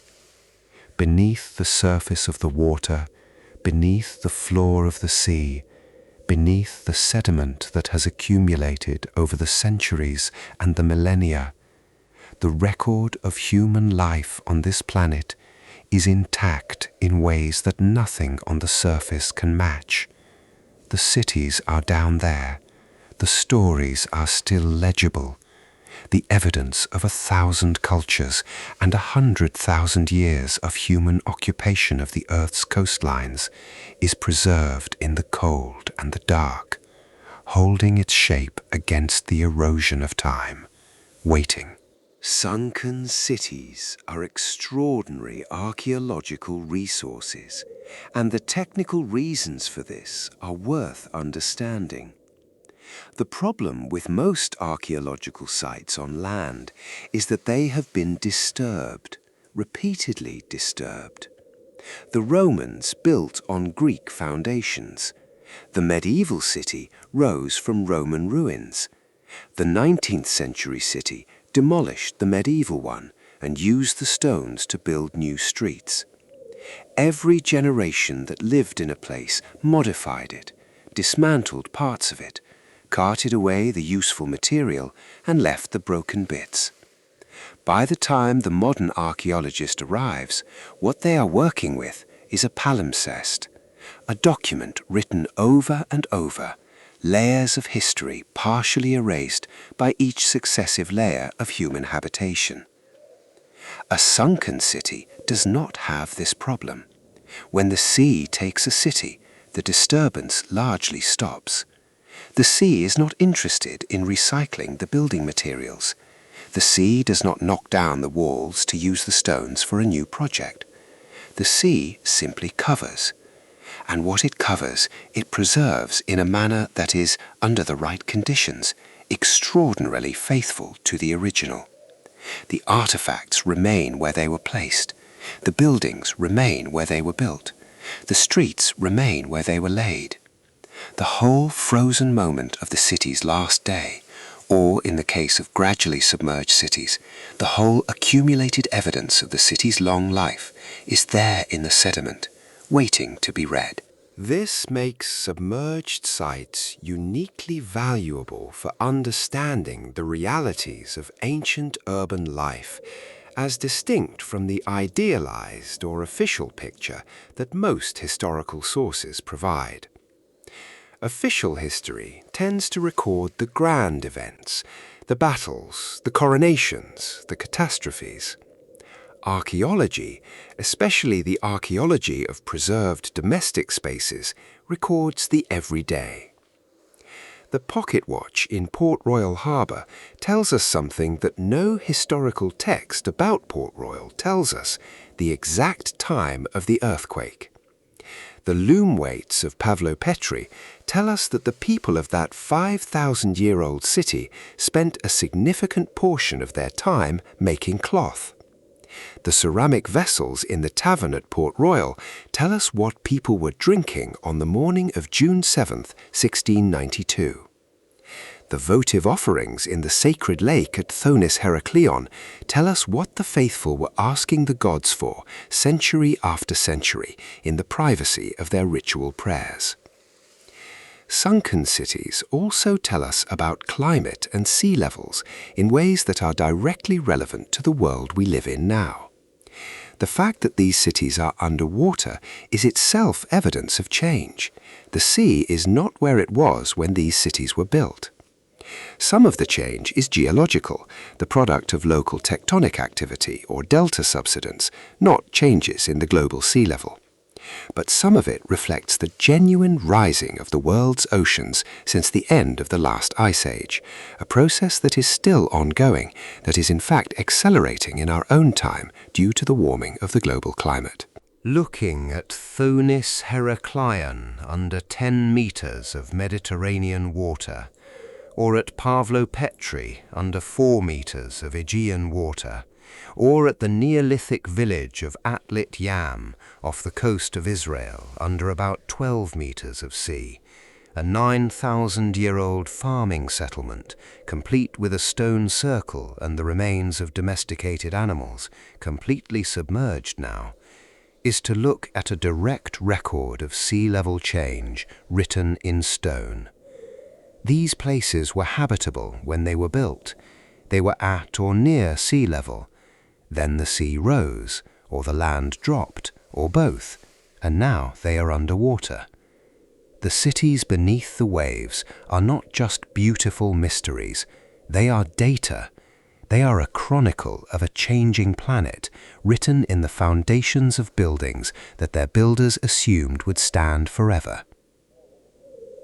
There is also the matter of memory. The way certain sunken cities have persisted in human memory long after their physical presence beneath the waves.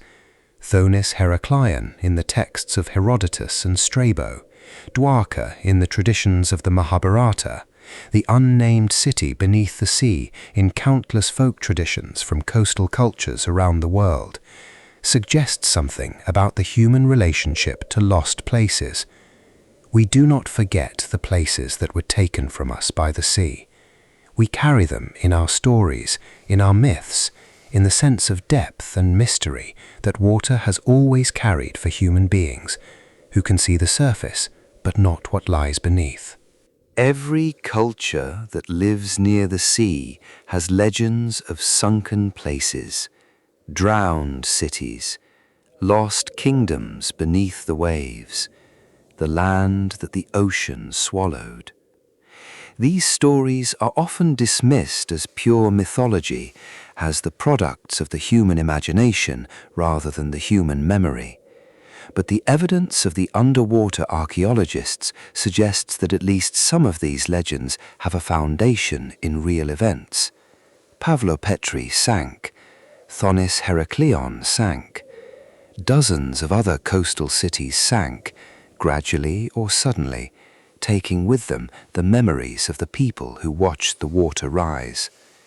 Those memories, traumatic, vivid, passed from generation to generation, were eventually transformed into the legends that we now dismiss as myth. The sea keeps what it takes, but it allows glimpses. It allows the careful searcher to go down and look.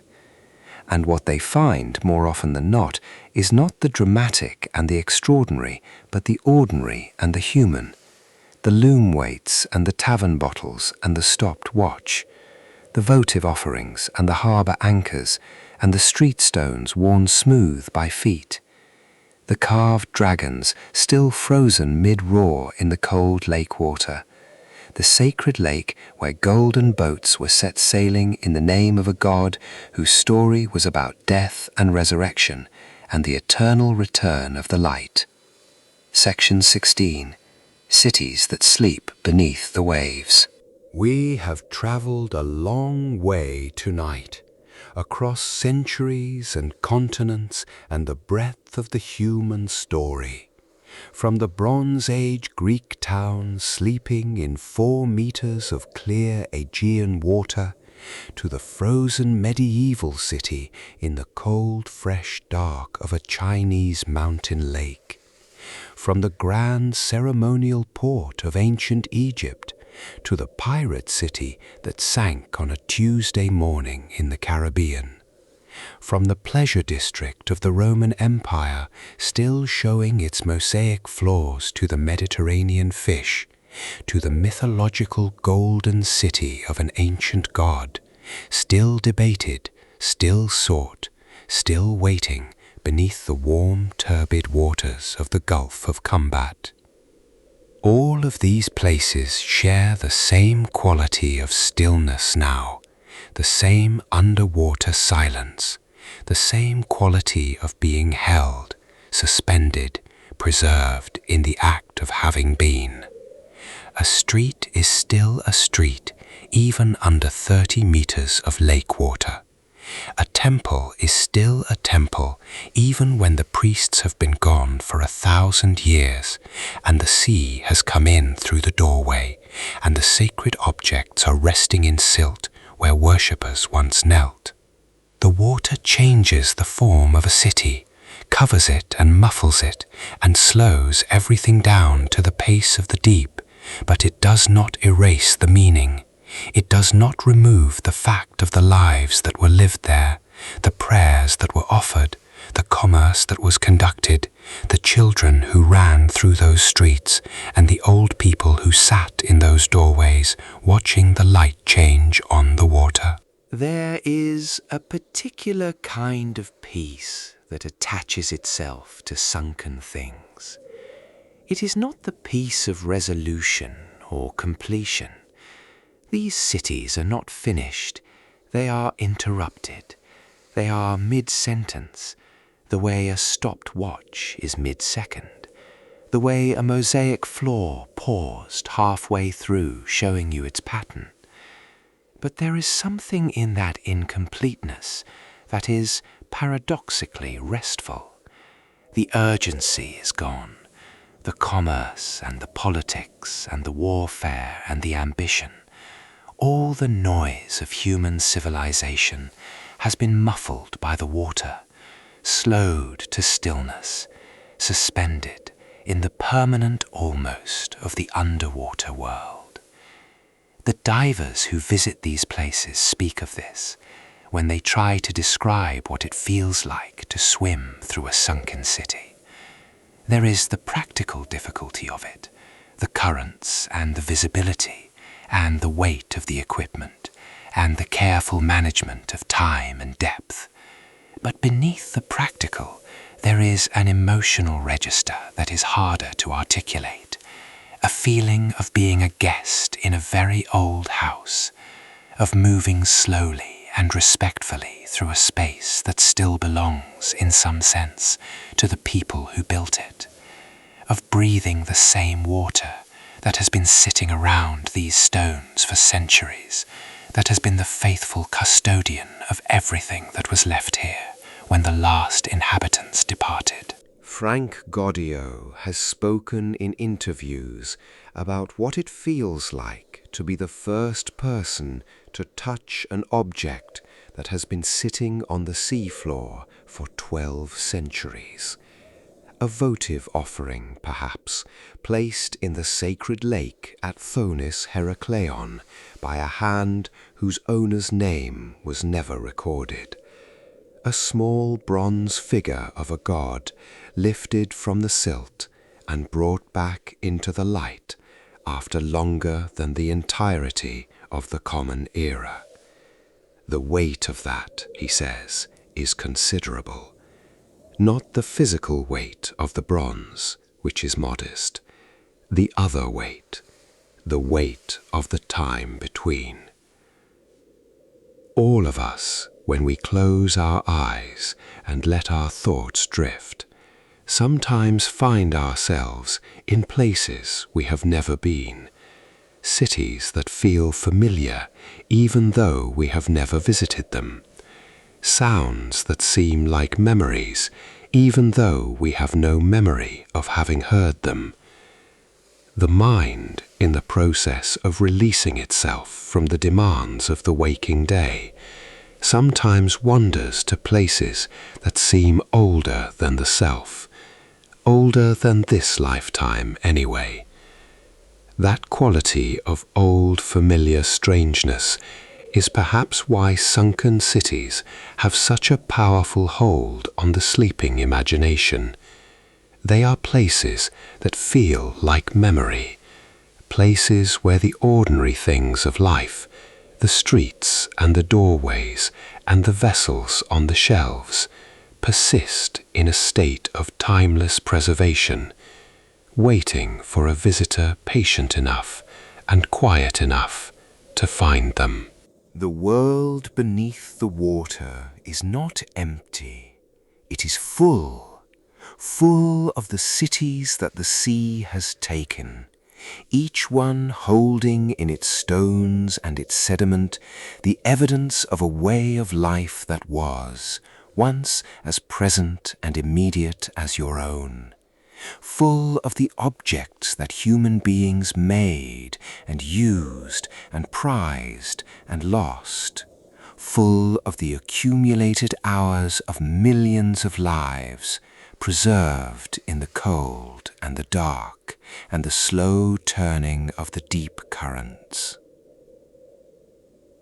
Tonight, as you drift towards sleep, let your mind find that place, the cool silence beneath the surface, the light filtering down from above, softened and diffused, the way light moves through water, slowing everything it touches.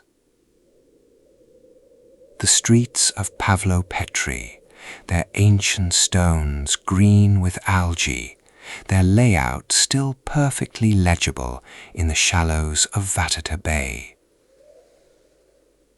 The colossal pink granite face of the god Hapi rising from the seafloor of Abukir Bay with his serene and patient expression, unchanged by the 12 centuries he spent in the dark. The carved dragons of Shisheng, frozen in their permanent roar in the cold, clear water of Qiandao Lake, their stone scales still sharp, their stone eyes still watching.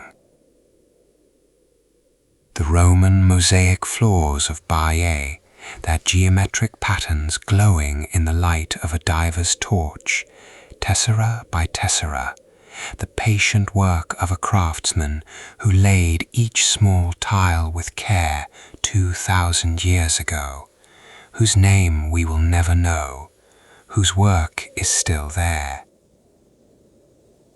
The stopped hands of a pocket watch in the harbour sediment of Port Royal, pointing forever to 11:43 on the morning of June 7th, 1692, the last second of a city's loud and disreputable life. And consider for a moment the sheer audacity of having built all of these places at all. Every city we have visited tonight was constructed by people who had no guarantee that it would last. The builders of Thonis-Heracleion did not know the sea would take their city in 1200 years. The residents of Port Royal did not know that a Tuesday morning in June would be the last morning their city would ever know. The engineers who flooded Shisheng in 1959 did not fully anticipate that 50 years later, divers would descend into the cold lake and find the dragons still roaring, and the city gates still standing, and the stone-carved letters of an old dynasty still perfectly legible in the deep green dark. We build because we cannot help it, because the impulse to make a permanent place in an impermanent world is one of the most fundamental human impulses there is. Every city is an act of optimism, the optimism of a people who looked at a piece of ground or a river mouth or a harbour and said, "Here is where we will make our home. Here is where we will build the temple and the market and the street. Here is where our children will grow up and our grandparents will grow old. Here is where we will be permanent." And then the sea comes, or the earthquake, or the slow geological sigh of a sinking delta, and the city that was meant to be permanent becomes something else instead, becomes a city that sleeps, a city held in the cold embrace of the water, its architecture preserved, its stories intact, its streets still laid out in the pattern that someone drew on papyrus or parchment, or whatever surface was used to plan that particular corner of that particular ancient world. Not gone, not lost, just waiting. There is a word in Japanese, mono no aware, that roughly translates as the pathos of things, the bittersweet awareness of impermanence that attaches itself to everything beautiful because the beauty is temporary. The cherry blossoms are beautiful partly because they fall. The sunlight on water is beautiful partly because it moves. The city is beautiful, even the city under the sea, especially the city under the sea, partly because it is no longer inhabited, partly because its urgency has been dissolved by the water into something still and contemplative and profoundly peaceful. The stelae of Thonis-Heracleion, their inscriptions still readable in both Egyptian and Greek, their words carrying the official business of a civilization that believed it would last forever, in a city that lasted a very long time and then, like all cities, eventually was taken by the patient water.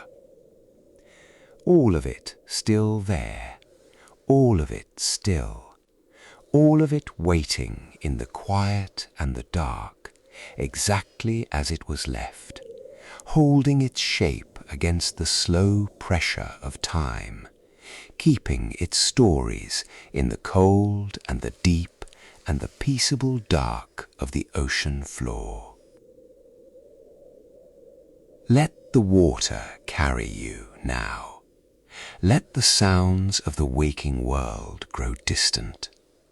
Let your thoughts drift downward gently, slowly, the way silt settles in still water, the way light fades on the way to the bottom, the way a city goes to sleep when the sea comes in and the urgency stops, and all the noise that human life makes simply goes quiet. The cities are down there. The streets are still laid out. The doorways are still open. The guards of the sacred lake are still keeping their watch.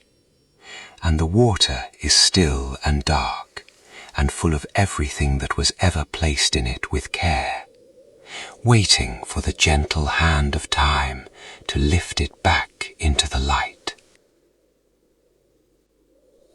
Sleep well.